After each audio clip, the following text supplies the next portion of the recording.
नमस्कार, आप देख रहे हैं सवाल 10 बजे। मैं हूं आशीष सिन्हा। आज दुनिया की निगाहें नॉर्वे पर टिकी हैं, जहां कुछ ही देर के बाद नोबेल शांति पुरस्कार की घोषणा होने जा रही है।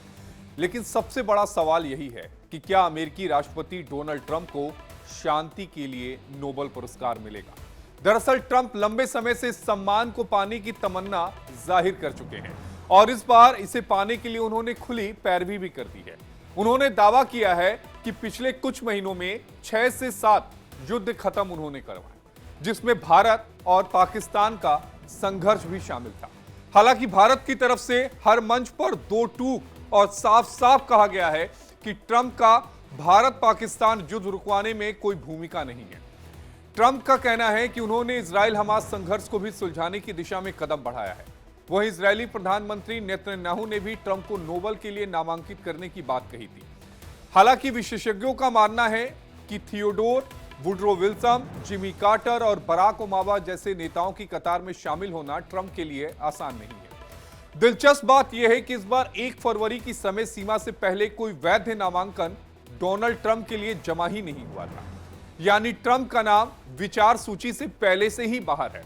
अब देखना यह होगा कि स्वघोषित शांति दूत ट्रंप की उम्मीदें आज नॉर्वे की नोबेल समिति की घोषणा के साथ पूरी होती हैं या फिर एक बार अधूरी रह जाती हैं। हम आपको ग्राफिक्स के जरिए भी समझाएंगे और बताएंगे कि किस तरीके से नोबेल पुरस्कार कौन सी संस्था देती है, नोबेल पुरस्कार किसे मिलता है, नॉमिनेट कौन कर सकता है। ये सारी बातें आपको ग्राफिक्स के जरिए आएंगी। सबसे पहले समझिए कि कैसे होता है नोबेल शांति पुरस्कार के लिए नामांकन। नोबेल पीस प्राइज के लिए हर किसी को नामांकित नहीं किया जा सकता, यानी आप किसी को भी नोबेल पीस पुरस्कार के लिए, शांति पुरस्कार के लिए नामांकित नहीं कर सकते हैं। इसके लिए कुछ तय मापदंड और योग्यताएं होती हैं। जब आप इन तय मापदंड और योग्यताओं पर खरे उतरते हैं तभी आप उसके लिए नॉमिनेट होते हैं। अब अगला ग्राफिक्स आपको दिखाते हैं। केवल वो लोग नामांकन कर सकते हैं जिसको कमिटी नामांकन करने के लिए इनविटेशन देती है, यानी जिनको बुलावा देती है या जिनके पास नॉमिनेट करने के लिए कमेटी कहती है।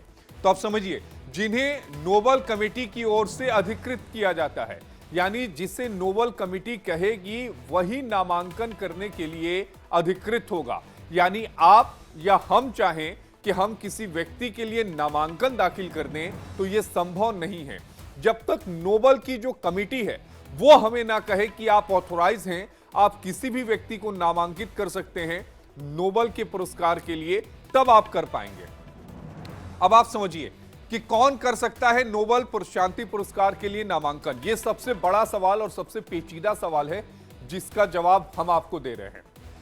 देखिए, विभिन्न देशों के राष्ट्रपति, प्रधानमंत्री और सांसद, लेकिन हर नहीं, यह भी वही होगा जो कमिटी तय करेगी। अब समझिए, इंटरनेशनल कोर्ट ऑफ जस्टिस यानी अंतर्राष्ट्रीय न्यायालय के जज को कमिटी जो है वो रिकमेंड करती है कि वो आप नॉमिनेट कर सकते हैं।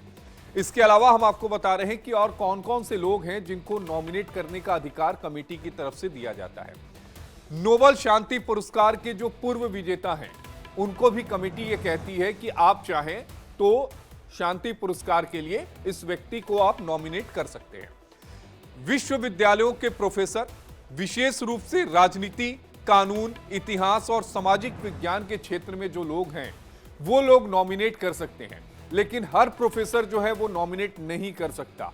वहां पर भी एक कैप है, यानी जो कमिटी है, कमिटी जब किसी को कहेगी कि आपके पास ये अधिकार हम देते हैं कि आप नॉमिनेट कर सकते हैं, तभी नॉमिनेट करेंगे। तो नोबेल कमेटी के मौजूदा और पूर्व सदस्य जो हैं वो भी नॉमिनेट कर सकते हैं। उनके पास ये अधिकार होता है कि वो किसी व्यक्ति को शांति के नोबेल पुरस्कार के लिए नॉमिनेट कर सकते हैं। अंतर्राष्ट्रीय संस्था या संगठन के जो प्रमुख हैं जिनको नोबेल कमेटी कहेगी वो इसके लिए रिकमेंड कर सकते हैं शांति के नोबेल के लिए।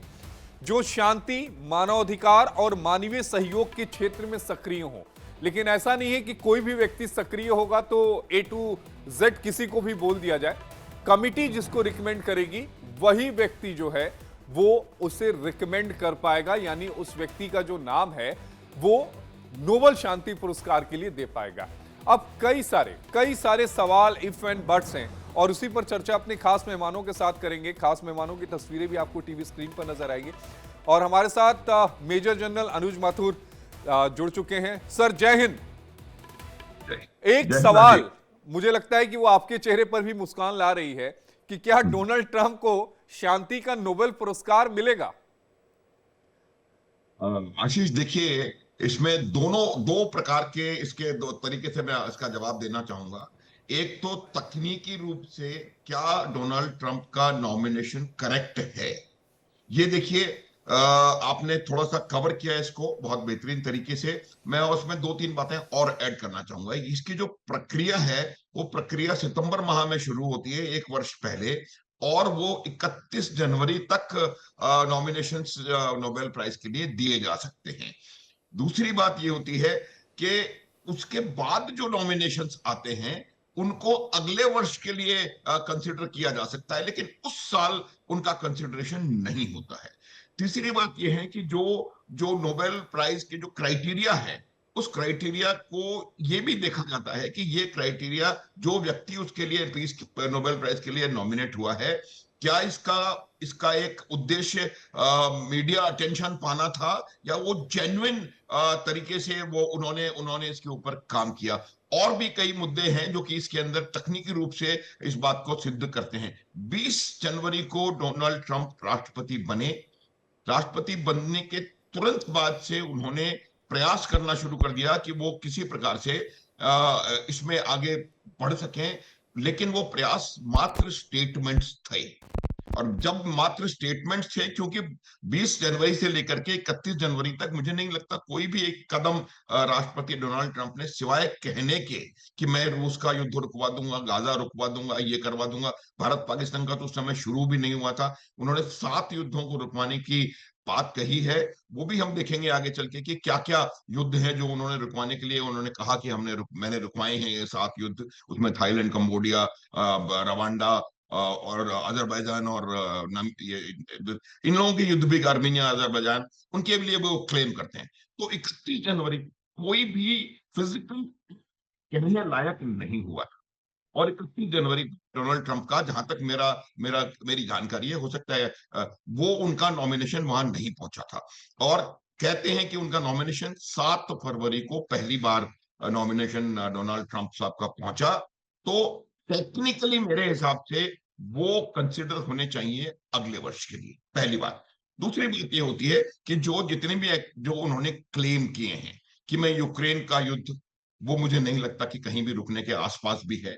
गाजा शांति जो प्लान है वो पहले पृष्ठ पे कल सिग्नेचर हो गए हैं, लेकिन उस प्लान वो शुड ऑन ग्राउंड वो सही प्रकार से इंप्लीमेंट हुआ, और उसके परिणाम मिल पाए या नहीं मिल पाए, ये भी आने वाला समय हमको बताएगा।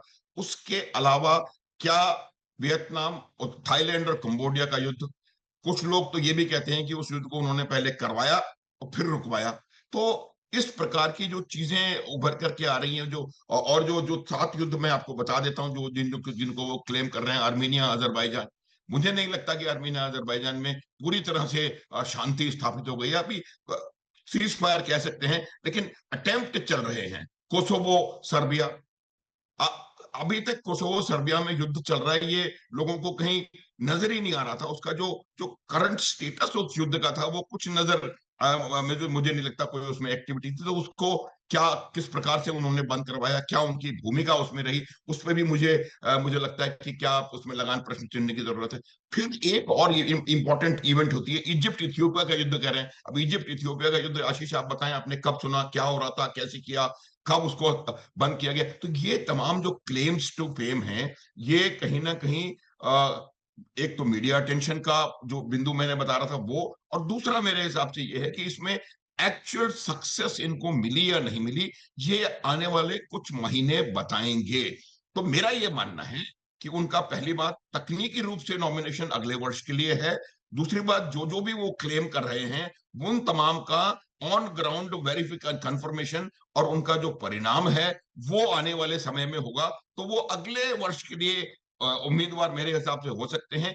इस वर्ष उनको नोबेल पीस शांति पुरस्कार मिलना मेरे हिसाब से थोड़ा सा मुश्किल है। एक और बात मैं बताता हूं आपको, उसके अलावा उसके अलावा जो चीजें मेरे हिसाब से उनके खिलाफ जा सकती हैं, जिस प्रकार से उन्होंने वेनेजुएला के खिलाफ एक एग्रेसिव स्टांस को बना के रखा हुआ है, जिस प्रकार से उन्होंने अफगानिस्तान को कहा है कि अगर आप हमको बगराम एयरपोर्ट वापस नहीं करेंगे तो हम आपको सबक सिखा देंगे, जिस प्रकार से उनके नॉमिनेशन में दुनिया का सबसे बड़ा आतंकवादी देश जिसको कि पूरी दुनिया समझती है, जहां से ओसामा बिन लादेन मिला और उनके राष्ट्रपति कहते थे कि ओसामा बिन लादेन हमारा खुदा है, तो उस देश का नॉमिनेशन वो भी मेरे को लगता है उसका भी कोई ना कहीं कुछ सोच विचार करने की आवश्यकता है। और अगली बात, जिस प्रकार से उन्होंने एग्रेसिव तरीके से कहा कि हम ग्रीनलैंड पे कब्जा कर लेंगे, हम पनामा कनाल को ले लेंगे, हम कनाडा को अपना 51वां राज्य बना लेंगे, तो वो तमाम जो जो जो उनके स्टेटमेंट्स थे, चाहे उनका वो मीनिंग क्या था या नहीं था, क्या असर उसका ग्राउंड पे हुआ या नहीं हुआ, वो मैं नहीं कहना चाह रहा, लेकिन वो तमाम पीस तो किसी भी प्रकार से आगे बढ़ाने के स्टेटमेंट्स नहीं थे। तो मेरा ये मानना है कि हमें उनका नॉमिनेशन तकनीकी रूप से सही है या नहीं, पहली बात। और दूसरी बात, जो जो भी उन्होंने क्लेम किए हैं 7-8 युद्ध रुकवाने के, या और भी कोई अगर उन्होंने काम किया हो, उसके अलावा वो लगातार फंडिंग कर रहे हैं यूक्रेन की, युद्ध में लड़ते रहो, उनको लगातार हथियार मुहैया करा रहे हैं, उन्होंने स्वयं जाकर के ईरान के ऊपर B2 बॉम्बर्स के साथ हमला किया।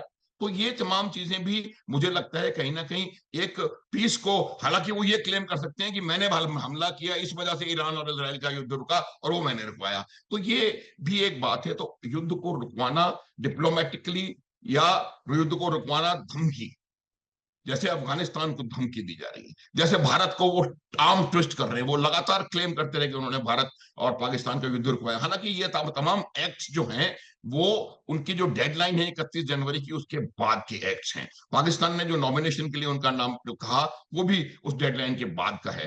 तो मुझे लगता है कि इस वर्ष तो कम से कम, कुछ भी हो सकता है, ये दुनिया में कुछ भी हो सकता है, लेकिन मेरे हिसाब से कम इस वर्ष ट्रंप ना तो तकनीकी रूप से इसको क्वालिफाई करते हैं, और ना ही वो किसी भी तरीके से इसको उनके जो एक्ट्स हैं वो उनको इस पुरस्कार को लेने के लिए सेलेक्ट करते हैं। आशीष।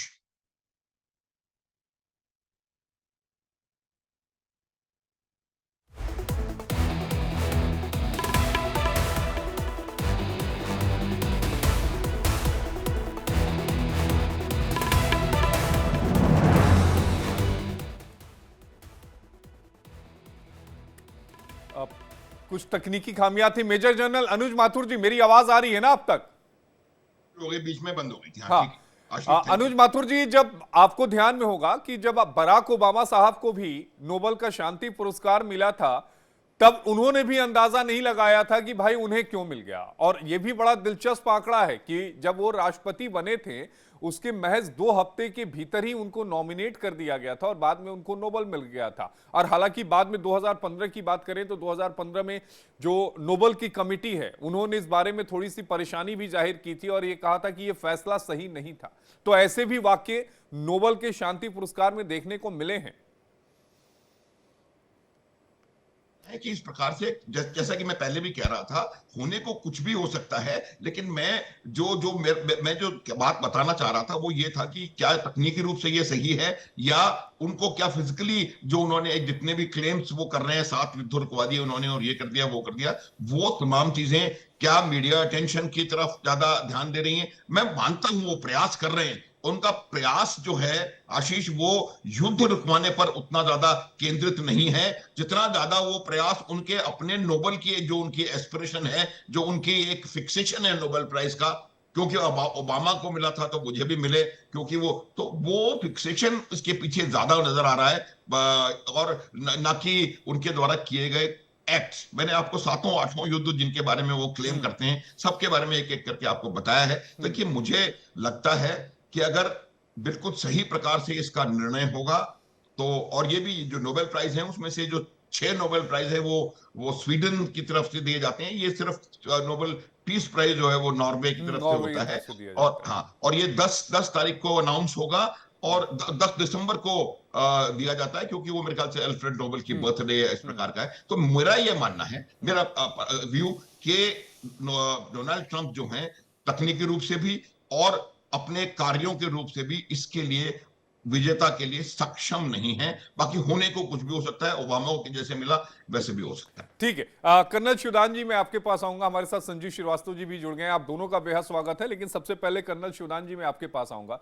अनुज माथुर जी अभी युद्ध की चर्चा कर रहे थे, जो 8 युद्ध रोकने की वो बात कर रहे हैं। पहला कंबोडिया और थाईलैंड, दूसरा कोसोवो और सर्बिया, तीसरा कॉन्गो और रवांडा, चौथा पाकिस्तान और भारत, पांचवा इजराइल और ईरान, छठा मिस्र और इथोपिया, सातवां इजराइल और हमास, और आर्मेनिया और अजरबैजान, ये 8वां था। इसमें से केवल एक युद्ध अगर देखा जाए, कंबोडिया और थाईलैंड, जहां पर मैं भी एग्री करूंगा कि डोनाल्ड ट्रंप की मध्यस्थता से वो युद्ध रुका था। बाकी 7 को क्लेम करके नोबेल पुरस्कार के लिए कहना कि भैया मैं तो डिजर्व करता हूं, मुझे नोबेल मिलना चाहिए। देखिए, जहां तक मैं समझता हूं, ट्रंप साहब इसको एक राजनीतिकरण कर रहे हैं इस नोबेल प्राइज का। जब से वो राष्ट्रपति बने हैं, उनका एक ही उद्देश्य चल रहा है कि किसी प्रकार से नोबेल प्राइज इनको मिल जाए। जिस प्रकार पाकिस्तान को उन्होंने शाबाशी दी है ऑपरेशन सिंदूर के बाद भी, पहलगाम हमले के बाद भी, और जिस तरह से राजनीति के चलते हुए ईरान पर हमले के बाद में जिस तरह पाकिस्तान को उन्होंने थपथपाया है अपना बेस बनाने के लिए, यदि उनको ईरान से युद्ध करना पड़ा, तो वो सब दिखाता है कि ये डोनाल्ड ट्रंप साहब कितने राजनीतिकरण कर रहे हैं इस नोबेल प्राइज का, और केवल अपनी इमेज को करने के लिए वो नोबेल प्राइज के लिए अपना वो कोशिश कर रहे हैं, और जानबूझ करके विश्व के बहुत से देशों से अपना रिकमेंडेशन करा रहे हैं, उन पर राजनीतिक दबाव डाल करके, उन पर सैनिक दबाव डाल करके, और इस तरह से।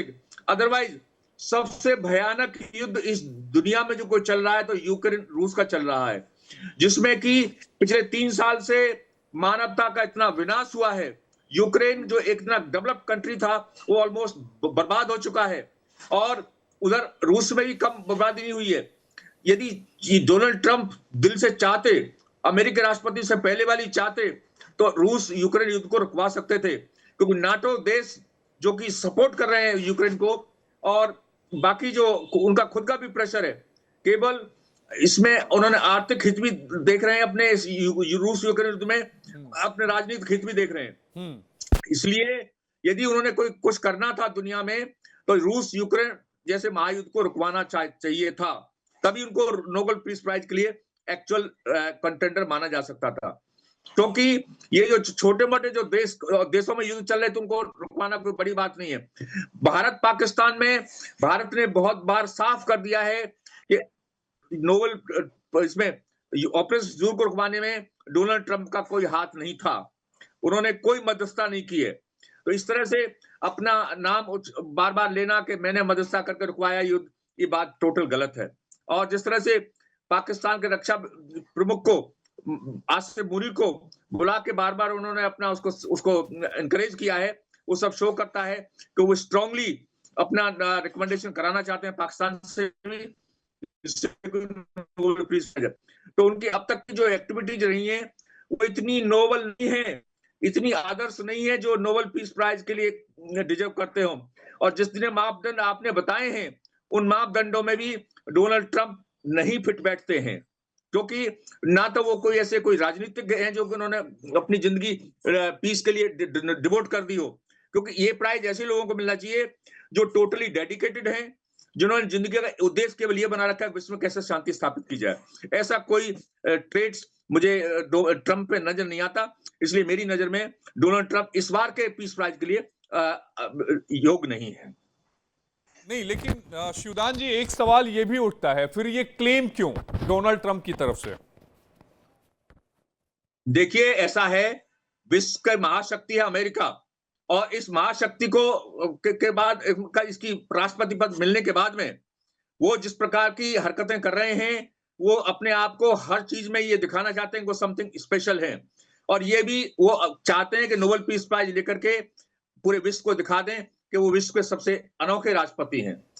तो इसलिए ये कोई उनका कोई स्पेशल कंट्रीब्यूशन नहीं है, मगर उनको शोबिज जो चल रही है वो हर बात में, छोटी छोटी बातों में एक इमेच्योर सा एक्ट करते हैं, जैसे भारत पर स्टेट वे टैरिफ बढ़ा देना, और बहुत से ऐसे एक्शन लिए हैं जिनके वजह से वो लाइमलाइट में आ जाना, तो इस तरह से कोई कोई वो नोबल या कोई ऐसा काम नहीं कर रहे हैं जिससे कहा जा सके बड़े रेस्पेक्टेड वो हैं और इसलिए उनको मिलना चाहिए। संजीव श्रीवास्तव जी, जो डोनाल्ड ट्रंप की जो छवि है वो डील मेकर की छवि है, ना कि पीस मेकर की छवि है। तो जिस व्यक्ति की छवि डील मेकर की हो वो पीस मेकर का नोबल कैसे ले सकता है? सवाल तो ये भी उठता है। देखिए आशीष जी, सबसे पहले तो मेरे विचार के अनुसार डोनाल्ड ट्रंप इस नोबेल शांति पुरस्कार के एक टॉप कंटेंडर हैं, इसमें कोई दो राय नहीं है। और चाहे वो इस वर्ष मिले या अगले वर्ष मिले, लेकिन उसके वो एक टॉप कंटेंडर अवश्य बन करके उभरे हैं। और हालांकि जो नॉर्वेजियन नोबेल कमेटी है उसको ये डिसीजन लेना है, और ये जो नॉमिनेशन की जो प्रक्रिया है वो बहुत ही सीक्रेट होती है, और कोई भी जो नॉमिनेशन का जो प्रोसेस है वो 50 वर्षों के बाद ही डिक्लासिफाई होता है। और ये जो पूरा जो प्रोसेस है वो बहुत ही ज्यादा स्तरों से गुजरता है। इनिशियल फेज, फिर शॉर्ट लिस्टिंग, फिर उसके बाद डिलिबरेशंस, और उसके बाद वोटिंग, और उसके बाद ये निर्णय होता है। तो उसमें जरूर प्रक्रियाएं हैं, और उसमें तकनीकी जो डेट्स इत्यादि का जो इशू है वो भी अपनी जगह पे, उसके जो रूल्स हैं वो अपनी जगह हैं। लेकिन डोनाल्ड ट्रंप, चाहे वो रशिया यूक्रेन का युद्ध हो, चाहे वो गाजा में जो अभी पीस डील हुई है उसका संदर्भ हो, उसमें वो पूर्ववर्ती जो अमेरिकन एडमिनिस्ट्रेशन रहे हैं उससे वो अलग व्यू रखते हैं, इसमें कोई दो राय नहीं है। वो और जब तक इलेक्शन की प्रक्रिया यूनाइटेड स्टेट्स ऑफ अमेरिका में चल रही थी तो अपने कैंपेन ट्रेल के दौरान वो लगातार इस बात को कहते थे कि ये जो युद्ध है ये होना ही नहीं चाहिए था, रशिया यूक्रेन का युद्ध। यदि मैं रहता राष्ट्रपति तो नहीं होता, और यदि मैं बन जाऊंगा तो 24 घंटे के अंदर बंद कर दूंगा, बंद करवा दूंगा। और उसके बाद भी उन्होंने लगातार इस संदर्भ में अपने एफर्ट्स डाले हैं, प्रयास किए हैं। ये देखते कि ये जो प्रक्रिया है बहुत जटिल है, और इस पूरी प्रक्रिया को आगे बढ़ाने में काफी चैलेंजेस का सामना करना पड़ रहा है। लेकिन डोनाल्ड ट्रंप के इस बदले हुए रुख से इस पूरे युद्ध के रिजोल्यूशन की संभावनाएं अवश्य प्रबल हुई। और ये जो है ये रुख बाइडेन एडमिनिस्ट्रेशन का नहीं था, बाइडेन एडमिनिस्ट्रेशन से लगातार कंटिन्यू करके उसे रखा हुआ था। उसी तरीके से अगर आप मिडिल ईस्ट में गाजा के युद्ध की बात करें तो गाजा में भी राष्ट्रपति डोनाल्ड ट्रंप अपने कैंपेन के दौरान जो अरब, जो मुस्लिम बहुल अमेरिका के जो भी क्षेत्र थे वहां पर जब भी वो जाते थे कैंपेन ट्रेल में तो कहते थे कि मैं मिडिल ईस्ट में शांति लाऊंगा। नहीं, मिडिल ईस्ट में अगर शांति की बात कर रहे हैं तो अब्राहम एकॉर्ड जो समझौता उन्होंने कराया था उस बात के लिए, जो इजराइल और अरब मुल्कों के बीच में जो गतिरोध उन्होंने अब्राहम एकॉर्ड समझौता करके खत्म कराया था, तो वो एक बात तो बनती है, लेकिन वो तो पिछले कार्यकाल की उनकी बात थी। वो समझौता अच्छा था। देखिए वो समझौता, मैं उसके ऊपर भी आ रहा था। वो समझौता बहुत ही बड़ी सोच है, वो उसमें कोई साधारण सोच नहीं है। ये डायलॉग अमंग सिविलाइजेशन की जो सोच है, जिसको कि आप इनकी नहीं देखना चाहते। क्रिश्चियंस, ज्यूज और मुस्लिम्स के बीच में जो एक 2020 में ये अब्राहम एकॉर्ड्स हुए थे, और 2020 के अब्राहम एकॉर्ड्स के बाद से हमने देखा था कि चाहे वो यूएई हो, चाहे वो बहरीन हो, चाहे वो कई ऐसे जो अरब वर्ल्ड के राष्ट्र हैं, उन्होंने इजराइल को रिकॉग्नाइज करना शुरू कर दिया था, जिसको कि एक नॉर्मलाइजेशन की प्रक्रिया कहते थे, जिसको कहते थे पीस मेकिंग की जो प्रक्रिया है वो चल रही थी। और सऊदी अरबिया भी इस बारे में विचार कर रहा था कि वो भी इजराइल को रिकॉग्नाइज कर सकता है। और देखिए अब्राहम एकॉर्ड्स की प्रक्रिया डोनाल्ड ट्रंप ने शुरू की थी, अपने जो उनके जो रिलेटिव हैं कुशनर और उनके अन्य सहयोगियों के द्वारा अब्राहम एकॉर्ड्स का जो विचार है वो डोनाल्ड ट्रंप ही लेकर के आए थे, जिसको कि राष्ट्रपति बाइडेन ने भी इसकी महत्ता को समझा और इसको आगे बढ़ाया। और ये अब्राहम एकॉर्ड्स का ही परिणाम था कि India middle east Europe economic corridor का इनिशिएटिव सामने आया, I2U2 का इनिशिएटिव सामने आया, इजराइल अरब राष्ट्रों के साथ इंटीग्रेट होने की प्रक्रिया में आने लगा। जैसे कि I2U2 में आप देखिए तो भारत है, इजराइल है, यूएई है और यूनाइटेड स्टेट्स ऑफ अमेरिका है। India middle east Europe economic corridor का इनिशिएटिव है, जिसको कि डोनाल्ड ट्रंप एक सी बेस्ड केबल्स के माध्यम से अमेरिका तक ले जाने की वो बात करते हैं कि इंडिया से लेकर के सीधा अमेरिका तक जो कनेक्टिविटी को हम बढ़ाएंगे। तो ये जो राष्ट्रपति डोनाल्ड ट्रंप देखिए अनकन्वेंशनल जरूर है, लेकिन वो उनके विचारों में एक नयापन है, एक इनोवेटिव तरीके से लोग सोचते हैं। कई बार जी। उसमें बहुत ही ज्यादा सेल्फ सेंट्रिक अप्रोच अवश्य होता है, लेकिन इसमें कोई दो राय नहीं है कि उनकी जो पूरी सोच है उसमें एक नए तरीके के विचार सामने आते हैं, एक out of the box thinking जिसको कहते हैं, उसको लेकर के आते हैं। और हमें इस पॉजिटिव जो डोनाल्ड ट्रंप का जो स्टाइल है उसको इग्नोर नहीं करना चाहिए। और मेरा ऐसा मानना है कि जो मिडिल ईस्ट में जो अभी पीस डील हुई है बहुत ही सकारात्मक कदम है। हमारे प्रधानमंत्री श्री नरेंद्र मोदी ने कई बार अपने बयानों के माध्यम से, सोशल मीडिया पोस्ट के माध्यम से इस बात को उसकी बहुत प्रशंसा की है कि ये जो पीस डील है इसको कराने में डोनाल्ड ट्रंप का एक बहुत बड़ा योगदान है। और मैं मानता हूँ, स्वयं इस बात को मानता हूँ कि अब्राहम एकॉर्ड्स एक बहुत बड़ा इनिशिएटिव था। उसी तरीके से आप देखिए तो डोनाल्ड ट्रंप अगर डोमेस्टिक सर्कल्स में, अमेरिका के डोमेस्टिक सर्कल्स की बात करें तो वो डीप स्टेट के बारे में सीधा सीधा बयान देते हैं। कहते हैं डीप स्टेट को मैं ड्रिलिंग द स्वैम्प, मैं जो कूड़ा कचरा है उसको साफ करके रहूंगा। और उसके ऊपर उसकी वजह से उनके ऊपर हमले भी हुए हैं, 3 बार उनके ऊपर गोलियां चली हैं। और डीप स्टेट एलिमेंट्स उनको पसंद नहीं करते। जो एक लेफ्ट लिबरल रेडिकल इस्लामिक कबाल है पूरे विश्व का, वो डोनाल्ड ट्रंप को पसंद नहीं करता है। तो डोनाल्ड ट्रंप जाहिर है कि इस तरीके की जो नकारात्मक सोच रखने वाले अनेक ऐसे डीप स्टेट एलिमेंट्स जो दुनिया भर में हैं, उनके खिलाफ भी वो जो कार्रवाई करने की बातें करते हैं। हालांकि उसमें उनको ज्यादा सफलता नहीं मिली और उनके सहयोगी जो एलन मस्क उनसे सेपरेट हो गए और वो जो डिफेंस डिपार्टमेंट बनाया था उन्होंने उसके ऊपर ज्यादा उसके भविष्य पर सिंचन लग गया है। लेकिन ये है कि डोनाल्ड ट्रंप का जो रुख है कि लॉट ऑफ ब्लड शेड हुआ है वो बंद होना चाहिए, निर्दोष लोग मारे जा रहे हैं वो बंद होने चाहिए, क्यों इस तरीके के युद्ध चल रहे हैं। और जाहिर है कि वो बिजनेसमैन तो है ही, तो ऐसे में उनको लगता है कि यूक्रेन को हम अपने टैक्स पेयर्स का पैसा क्यों दे रहे हैं, ये पैसा अमेरिका के लिए इस्तेमाल होना चाहिए। तो डोनाल्ड ट्रंप का जो मेथड इन मैडनेस जिसको कहते हैं वो जरूर अनकन्वेंशनल दिखाई देते हैं, जरूर उनके अंदर एक सनकीपन भी दिखाई देता है, लेकिन उसके पीछे जो सोच है, जो उसकी सकारात्मकता है, उसको हमें समझने की जरूरत है। और मेरा ऐसा मानना है कि डोनाल्ड ट्रंप के जो unconventional out of box thinking की वजह से कई सकारात्मक परिवर्तन आ रहे हैं। और मेरा ऐसा मानना है कि वो इस नोबेल पीस प्राइज के टॉप कंटेंडर हैं। और ये इस बात की संभावना से इनकार नहीं कर सकते कि उन्हें ये पुरस्कार मिल सकता है। और मैं ऐसे देखता हूँ। एक बात और कहना चाहता हूँ जी, देखिए वर्तमान समय में विश्व में जो अस्थिरता है उसमें भारत के प्रधानमंत्री श्री नरेंद्र मोदी ने अपने विवेकपूर्ण, बुद्धिमत्तापूर्ण, जिम्मेदारी भरे विचारों की वजह से काफी सकारात्मक योगदान दिया है। भारत के प्रधानमंत्री श्री नरेंद्र मोदी जो बहुत पहले समरकंद उज्बेकिस्तान में कहा था, रशिया के राष्ट्रपति व्लादिमीर पुतिन से सीधे सीधे इस बात को कहा था कि ये युग युद्ध का युग नहीं है। और उनके जो ये वर्ड्स ऑफ विजडम है वो पूरे विश्व में गूंजते रहे। अनेक फ्रांस के में अगर मुझे याद आता है कि इमैनुअल मैक्रोन ने यूएनजीए की एक अपने स्पीच में प्राइम मिनिस्टर मोदी के शब्दों को उद्धृत किया था, उसका रेफरेंस दिया था। जो G20 का बाली डिक्लेरेशन था उसमें ये शब्द गूंज रहे थे। G20 का न्यू दिल्ली डिक्लेरेशन था उसमें ये शब्द गूंज रहे थे।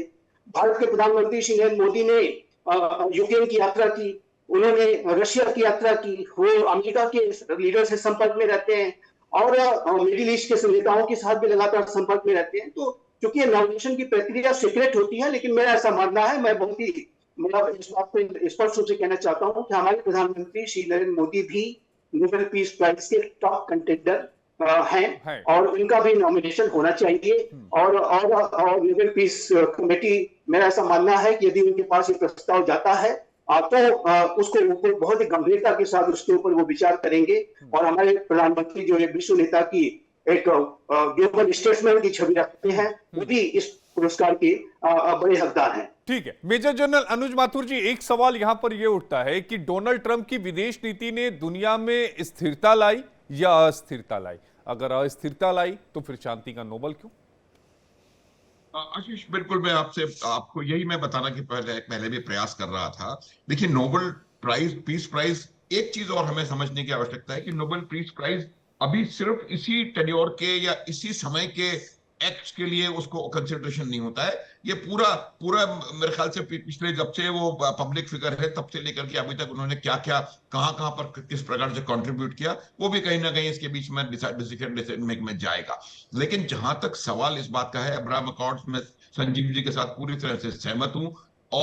और भी कई जगह प्रयास जरूर हुए हैं, लेकिन प्रयासों का जब तक परिणाम आता हुआ नजर नहीं आ रहा है, वो और वही बात देखने की है कि प्रयास वो किस मंशा से कर रहे हैं। क्या वो वास्तव में स्थिरता लाना चाहते हैं विश्व में? अगर विश्व में वो वास्तव में स्थिरता लाना चाहते हैं तो ग्रीनलैंड क्यों, फिर कनाडा क्यों, फिर पनामा क्यों, फिर वेनेजुएला क्यों, फिर बागाराम एयरपोर्ट अफगानिस्तान में क्यों, पाकिस्तान जैसे आतंक परस्त राष्ट्र के राष्ट्रपति और सेना प्रमुख को आगे बढ़ाना क्यों?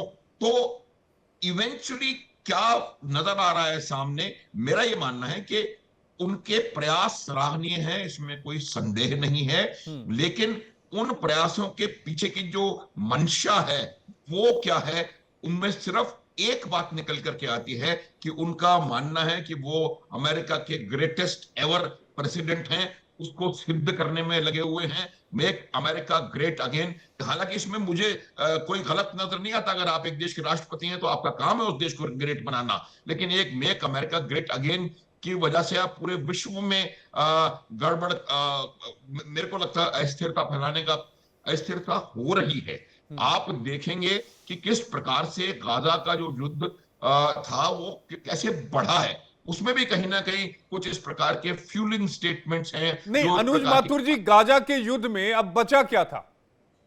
क्या बचा था ये आप मुझे बताइए, क्या बचा था? जब गाजा के युद्ध की बात कर रहे हैं तो मैं थोड़ा सा उसको, मैं अपने आप को स्टेटमेंट को वाइडर पर्सपेक्टिव में लाता हूं। मिडिल ईस्ट का युद्ध आप देखें, गाजा आप अकेला 365 स्क्वायर किलोमीटर की बात ना करें, हालांकि वह भी अभी खत्म नहीं हुआ है।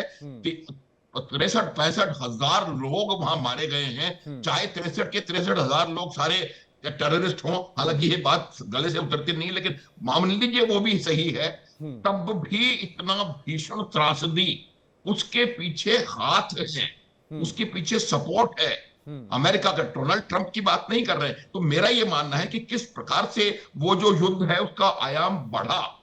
ईरान के ऊपर हमला कब हुआ? जब डोनाल्ड ट्रंप जो थे वो राष्ट्रपति थे। ये भी क्लेम करेंगे कि मैंने हमला किया, इस वजह से वहां शांति हुई। लेकिन जब इजराइल ने पहले 12 दिन पहले हमला किया था ईरान के ऊपर, तो उसके पीछे भी अमेरिका की पूरी साथ सब में था। तो आप डबल स्टैंडर्ड्स वहां पर नहीं कर सकते कि आप एक आतंकवादी को, सीरिया का राष्ट्रपति जिसपे आपने स्वयं 10 करोड़ रुपए का इनाम रखा है, 10 करोड़ डॉलर का इनाम था। तो वही मैं कह रहा हूं कि देखिए जो कुछ एक्ट्स होते हैं, इसका एक बहुत बढ़िया इंपॉर्टेंट लाइन मैंने पहले कही थी, दोबारा रिपीट करता हूं मैं। एक इंपॉर्टेंट लाइन है कि जो आप एक्शंस कर रहे हैं उसमें मीडिया में अपने आप को बढ़ाना, कितना कंटेंट उसका मीडिया के वजह, मीडिया पर पॉपुलैरिटी की वजह से है। मेरा यह मानना है कि डोनाल्ड ट्रंप ने प्रयास कई जगह किए हैं, लेकिन वो डबल स्टैंडर्ड्स को फॉलो करते हैं। वो आज एक अफगानिस्तान नाम के देश को खुलेआम धमकी दे रहे हैं कि अगर आपने मेरे को वो एयरबेस नहीं दिया, भाई क्यों दिए, नहीं दिया तो मैं आपको सबक सिखाऊंगा। वो ईरान को धमकी देते हैं कि आपने ये नहीं किया, अपना न्यूक्लियर कार्यक्रम बंद नहीं किया तो मैं आपके ऊपर हमला करूंगा। ग्रीनलैंड को कहते हैं मैं उस पर कब्जा करूंगा। तो मेरा ये मानना है कि जहां तक उन्होंने प्रयास जरूर किए हैं, लेकिन सिलेक्टिव एफर्ट्स हैं। उन्होंने प्रयास सिर्फ उस जगह किया है जहां पर उनका अथवा उनके राष्ट्र का हित, और उसमें चाहे बाकी दुनिया पे उसका कोई भी असर होता रहे। तो मेरा यह मानना है कि ये तमाम चीजें हमको समझने की आवश्यकता है। इन चीजों को स्टेबलाइज होने देना चाहिए। क्या गाजा में एक पृष्ठ पे साइन होने के बाद क्या गाजा में शांति, स्थायी शांति आ जाएगी? तो ये आप 2 महीने और निकलने दें, फिर देखें कि क्या गाजा में शांति आ गई है, फिर पूरे नंबर दें आप डोनाल्ड ट्रंप को। तो मेरा ये सम्मानना है। मैंने ये भी पहले कहा, मैंने ये नहीं कहा कि डोनाल्ड ट्रंप को नहीं मिलना चाहिए।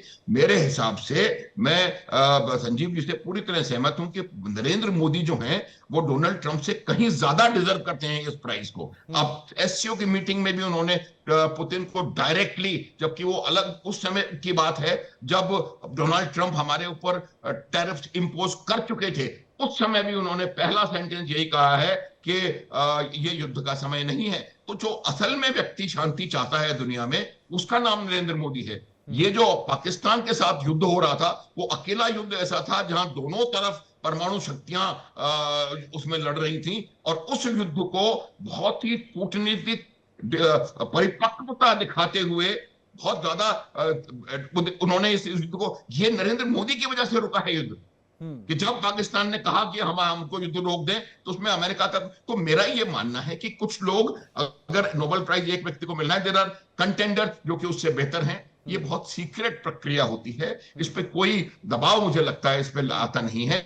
इसको 50 साल उन्होंने कहा, बिल्कुल कुछ चीज 15 साल बाद डिक्लासिफाई होती है, कुछ 50 साल बाद डिक्लासिफाई होती है, लेकिन मेरा ये मानना है कि जहां तक आपका प्रश्न स्थिरता और अस्थिरता है, उसमें कुछ जगह उन्होंने स्थिरता लाने का प्रयास किया है, ला पाए हैं नहीं ला पाए हैं ये समय बताएगा। ये समय आप ये नहीं कह सकते कि कंबोडिया और थाईलैंड का युद्ध आज रुक गया इसका मतलब खत्म हो गया।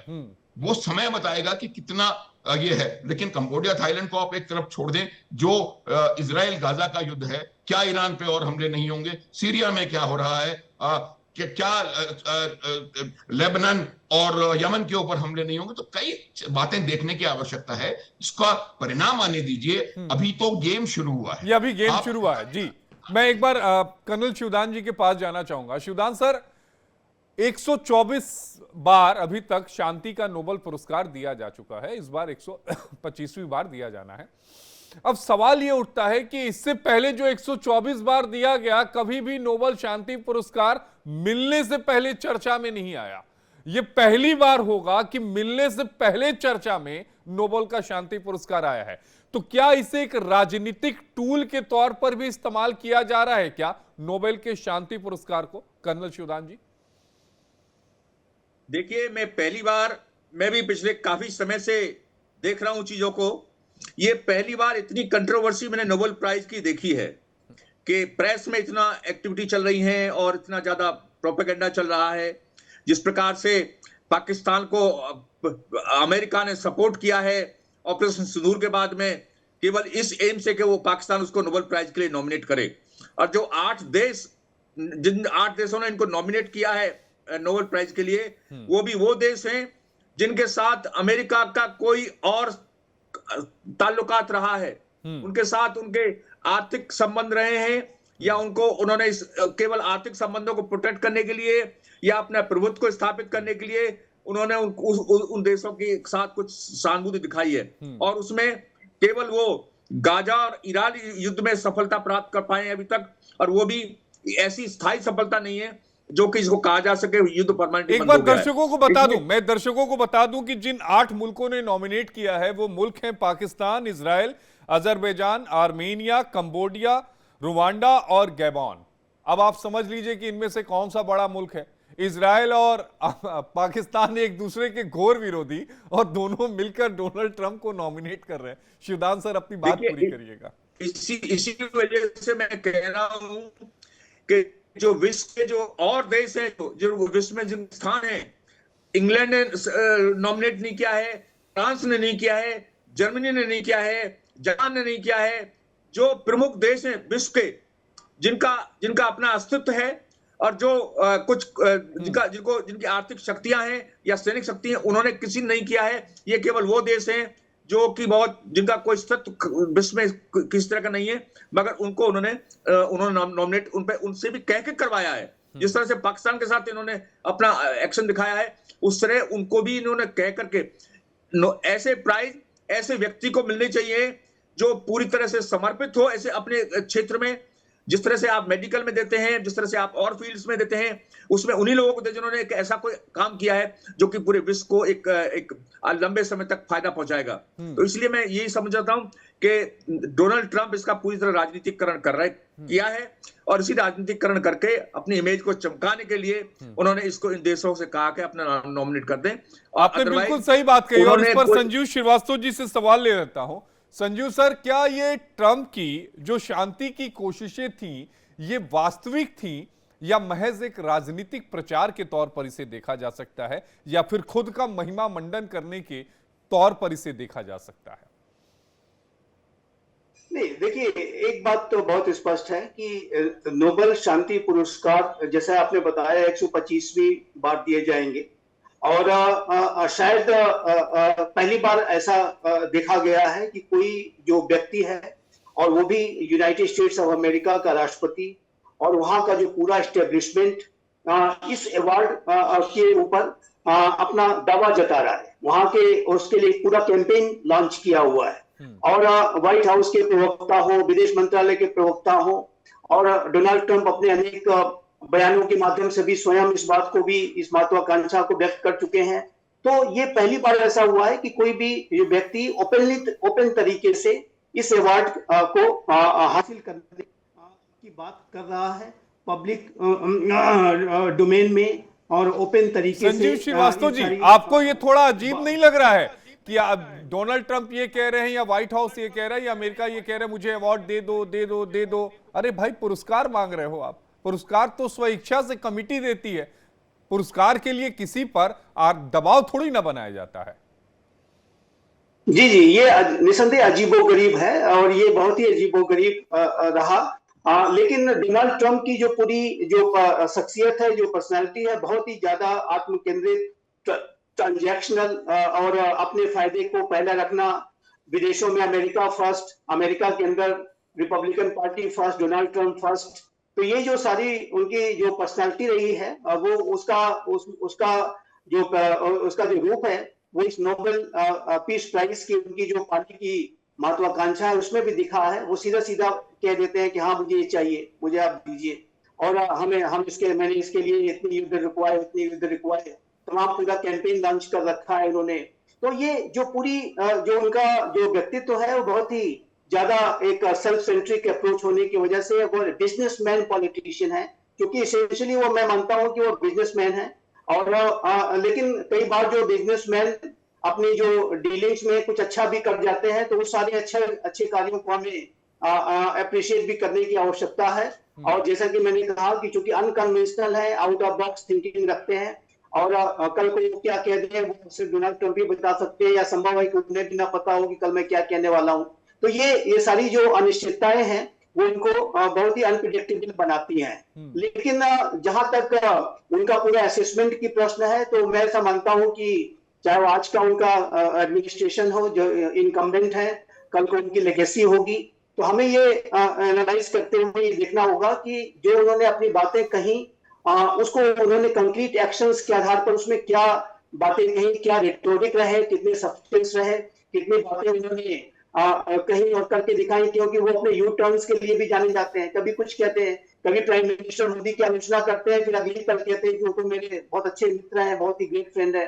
कभी इंडिया के ऊपर टैरिफ लगा देते हैं, फिर अगली पल कहते हैं कि नहीं भारत को ऐसा लगता है कि हम खोते जा रहे हैं, नहीं भारत को हमें साथ में रखना होगा, और इत्यादि इत्यादि। तो ये जो उनका जो जैसा कि वो कहते हैं कि मैं आर्ट ऑफ डील जानता हूं, तो वो आर्ट ऑफ डील में अनेक तरीके के साइकोलॉजिकल रेटोरिकल जो बयानों को देते अवश्य है, लेकिन हमें एक जैसे कि मैं जानता हूं कि भारत बहुत मेच्योर तरीके से सारी बातों को एनालाइज करता है और बहुत ही हमारा विदेश मंत्रालय, रक्षा मंत्रालय, हमारा प्रधानमंत्री कार्यालय और सभी हमारे प्रधानमंत्री श्री नरेंद्र मोदी स्वयं सारी बातों को बहुत ही क्लोजली मॉनिटर करते हैं कि वो क्या कह रहे हैं और क्या कर रहे हैं, उस बात को भी हमें समझना होगा।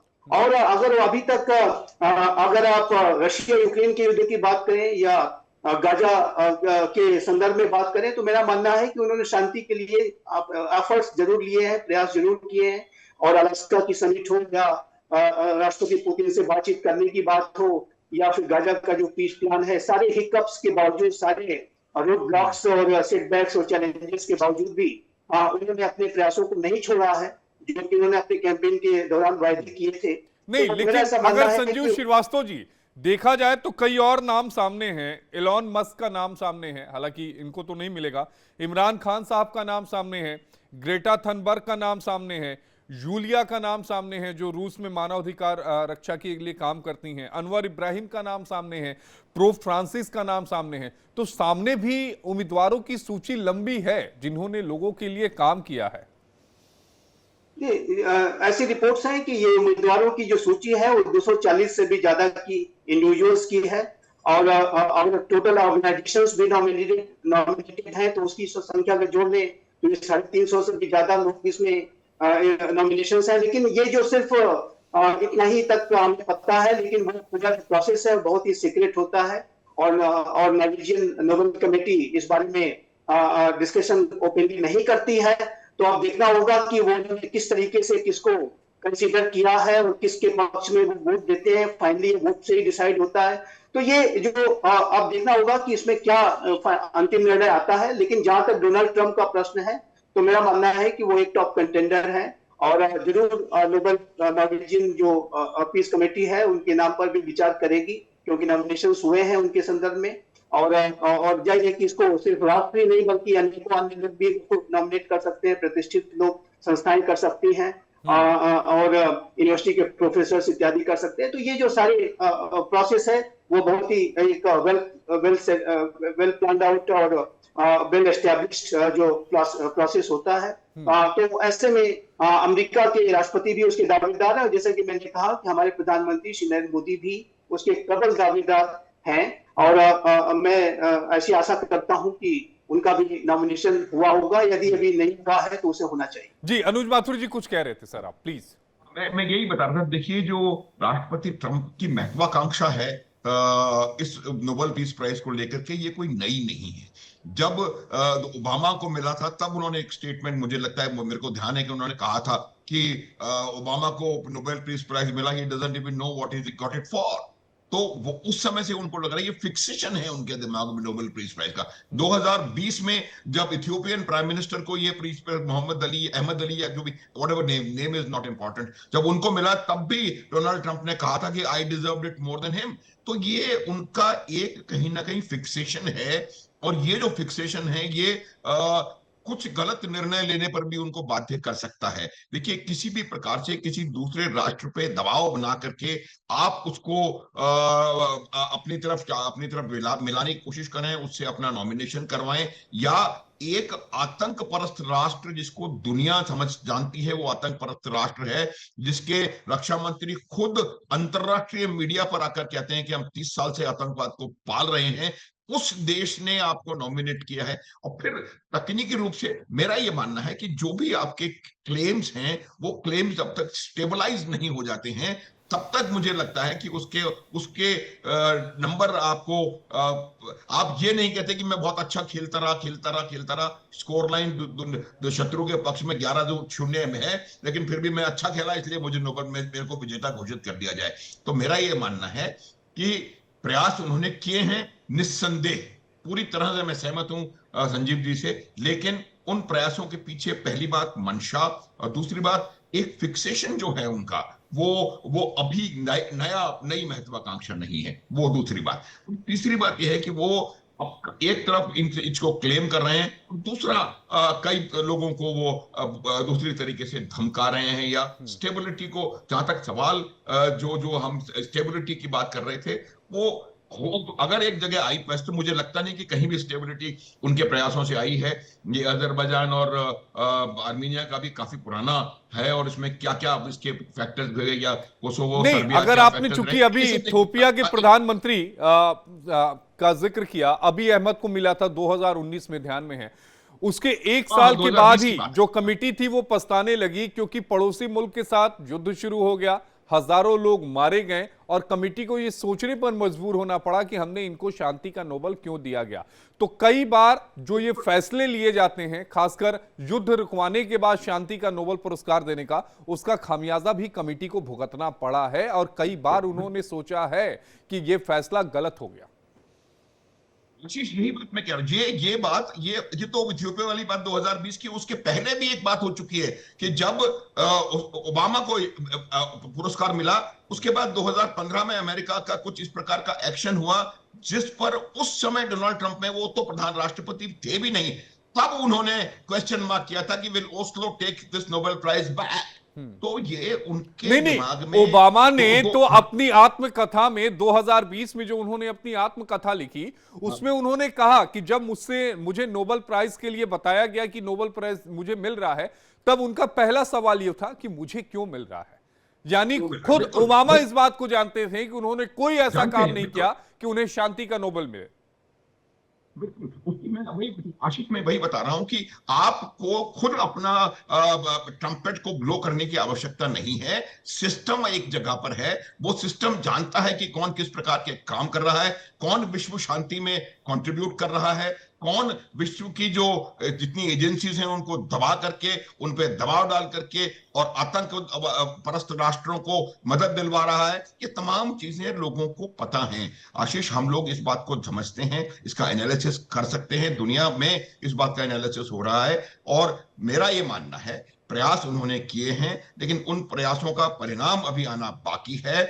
और दोनों तरीके से, तकनीकी रूप से वो इसके लिए क्वालिफाइड नहीं है इस वर्ष के लिए, लेकिन कुछ भी हो सकता है, मैं वो नहीं कह रहा हूं, क्या होगा वो मैं नहीं बता रहा हूं, लेकिन मैंने आपको फैक्ट्स बताए हैं कि तकनीकी रूप से भी, और जिन चीजों का वो क्लेम कर रहे हैं उन चीजों को स्टेबलाइज होने देने का टाइम होना चाहिए, ताकि आपको इथियोपिया के प्रधानमंत्री अहमद अली की तरह से बाद में पछताना ना पड़े। इसी वजह से अगर आप ये क्लेम कर रहे हैं कि गाजा में या पश्चिम एशिया में आपने शांति स्थापित कर दी, तो उस शांति को स्थापित होने दिया जाए, उसको फर्म इन होने दिया जाए, और जब वो शांति पूरी तरह से फर्म इन हो जाए और एक वहां पर सरकार एस्टेब्लिश हो जाए जिसमें कि हमास शामिल ना हो, बहुत बड़ी बड़ी चीजें हैं उस 20 सूत्रों में से। उस 20 में से मेरे को लगता है 15 सूत्र जो हैं वो हमास को मंजूर नहीं है। ये आगे कहां पहुंचेगा, तो इसको मैं नहीं कह रहा। तो मेरा ये मानना है कि जैसे आपने कहा इथियोपिया में आप पछता रहे हैं,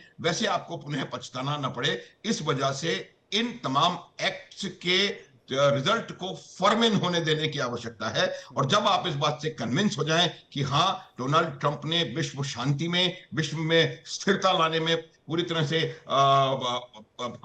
अपना प्रयास किया है, अपना कंट्रीब्यूशन किया है, तो मुझे लगता है कि उनको मिलना चाहिए। लेकिन फिलहाल इस बात को मैं दोबारा रिपीट करूंगा कि आज की परिस्थिति में अगर इन दोनों में से एक का नाम हो, प्रधानमंत्री मोदी और डोनाल्ड ट्रंप, तो मोदी जो है वो कहीं ज्यादा मतलब ज्यादा क्या मोदी डिजर्व करते हैं, ये बात किसी से छिपी नहीं, आज नहीं तो कल मिलना है। संजीव श्रीवास्तव जी, आप अपनी बात को रखिएगा, आखिरी सवाल है, उसका जवाब भी देते जाइएगा। डोनाल्ड ट्रंप ने चाहे अनचाहे इस पूरे नोबेल शांति पुरस्कार का राजनीतिकरण कर डाला है।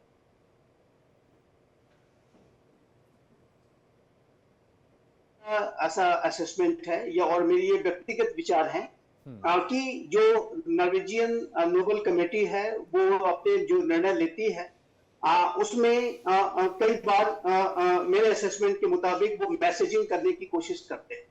और ये जो मैसेजिंग है उन्होंने ओबामा के समय में निसंदेह की थी। राष्ट्रपति ओबामा जब राष्ट्रपति चुनाव लड़ रहे थे तो उसके पहले उन्होंने बहुत सारी स्पीचेस दी थी, और उन स्पीचेस में बहुत ही इंस्पिरेशनल, मोटिवेशनल, विजनरी जो बातें वो कहा करते थे। और उसके बाद अमेरिका की जनता ने उन्हें पूरा अपना सपोर्ट देकर के राष्ट्रपति बहुत ही युवा अवस्था में बना दिया। तो उससे ऐसा लगता है कि नॉर्वेजियन नोबेल कमेटी उनके जो विचार थे उनसे बहुत प्रभावित थी, और उनके इंटेंशंस को ध्यान में रखते हुए कि वो विश्व शांति के बारे में ऐसे इंटेंशंस रखते हैं, और वो उन्होंने उनको अवार्ड दे दिया राष्ट्रपति बनने के कुछ ही दिनों के बाद। लेकिन उसके पीछे जो सोच अवश्य मेरे असेसमेंट के मुताबिक रही कि अब वो राष्ट्रपति बन गए हैं, और नोबेल पीस प्राइज ऑब्वियसली एक बहुत बड़ी जिम्मेदारी के तौर पर भी आता है, तो उसका जो कहीं न कहीं इम्पैक्ट उनके कार्य प्रणाली में भी होगा, और वो दिखा भी। हमने देखा था कि राष्ट्रपति ओबामा ने जब सीरिया पे कार्रवाई करनी थी, उन्होंने सीरिया पे कार्रवाई करते करते लास्ट मोमेंट पे अपने जो कदम है लिए, और अनेकों ऐसे स्टेप्स आए कि वो बहुत ही रिस्ट्रेंट रखते थे, क्योंकि ओबामा के बैक ऑफ द माइंड में कहीं न कहीं अवश्य थोड़ा रहा कि मैं नोबेल पीस प्राइज का भी विनर हूँ, और भी एक रिस्पॉन्सिबिलिटी है, तो मैं कुछ ऐसा बहुत आउट ऑफ द वे जाके नहीं कर सकता। तो इस तरीके का जो मैसेजिंग है वो नॉर्वेजियन नोबेल कमेटी करने की कोशिश करती है, और इस बार भी वो ऐसे मैसेज देने की कोशिश के तहत भी वो डोनाल्ड ट्रंप को जो है ये अवार्ड दे सकते हैं। और ये अवार्ड अगर मैसेजिंग करने की जो अगर मंशा के साथ ही दिए जाने चाहिए, तो प्राइम मिनिस्टर मोदी को भी अगर ये अवार्ड मिलता है तो मेरा ऐसा मानना है कि बहुत अच्छा मैसेज पूरे विश्व में जाएगा। एक बात मैं अंत में और कहना चाहता हूँ, नॉर्वेजियन नोबेल कमेटी ने कई ऐसे मिस आउट्स किए हैं। मैं ब्लंडर्स तो नहीं कहना चाहता, लेकिन मिस आउट्स जरूर मैं कहूंगा, और भारी जो है इग्नोरेंस उन्होंने दिखाया। हमारे राष्ट्रपिता महात्मा गांधी, जो कि इस अवार्ड के लिए उससे बड़ा नॉमिनेट कौन हो सकता है, उनको 5 बार नॉमिनेट किया गया था, और ये बहुत बड़ी गलती की है उन्होंने। तो ये मैं मानता हूं कि इस तरीके की गलतियां नॉर्वेजियन नोबेल कमेटी कर चुकी है। लेकिन वो मैसेजिंग करने की जो उनकी एक मंशा है वो अवश्य रहती है, और उस मैसेजिंग के तहत भी ये जो वोटिंग होगी और वोटिंग में जो भी उसके सदस्य हैं जो उसको वोट करेंगे, तो उसमें वो इन सारी बातों को भी ध्यान में रखते हैं। और नॉर्वे और पूरा जो नॉर्वेजियन कमेटी है वो इस माध्यम से पूरे विश्व की राजनीति में अपने आप को एक पीस मेकर के तौर पर भी प्रोजेक्ट करने की कोशिश करता है। जी, बहुत शुक्रिया संजीव श्रीवास्तव जी आपका, मेजर जनरल अनुज माथुर जी आपका। आप दोनों ने अपना कीमती समय दिया। तो डोनाल्ड ट्रंप को नोबेल का शांति पुरस्कार मिलेगा नहीं, ये तो कमिटी तय करेगी, लेकिन इस बात से इनकार नहीं किया जा सकता है कि डोनाल्ड ट्रंप ने नोबेल के शांति पुरस्कार का ही राजनीतिकरण कर दिया है, क्योंकि 124 बार इससे पहले नोबेल का शांति पुरस्कार मिला, वो कभी भी चर्चा में नहीं आया। पुरस्कार मिलने के पहले हमेशा बाद में आया, लेकिन इस बार पुरस्कार मिलने से पहले ही चर्चा में है।